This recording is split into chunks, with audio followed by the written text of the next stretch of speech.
বর্তমানে ফেসবুক এবং বিভিন্ন মাধ্যমে দেখতে পাচ্ছি অনেকেই বলছেন এসেছিল সরকারি চাকরি চাইতে, হয়ে গেল সরকার।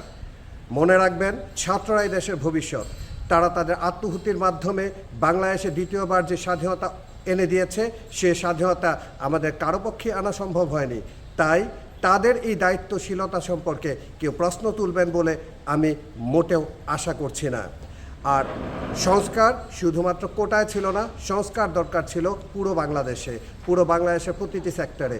যে কারণে এই অন্তর্বর্তীকালীন সরকারকে দিতে হবে সময়, এবং সময়ের মাধ্যমে গোটা জাতির যখন সংস্কার হবে, পুলিশ, র্যাব, নৌবাহিনী, সেনাবাহিনী, সরকারি কর্মকর্তা কর্মচারী এবং সাধারণ জনগণ আমাদের মাঝেও, তখন যে দেশে যদি আবার একটি নির্বাচন আসে, তখন সে নির্বাচন দেখা যাবে। কিন্তু আপাতত নির্বাচন নিয়ে, অন্তর্বর্তীকালীন সরকারের সময় নিয়ে আর জাতি কোনো প্রশ্ন তুলবেন না বলে আমি আশা রাখছি।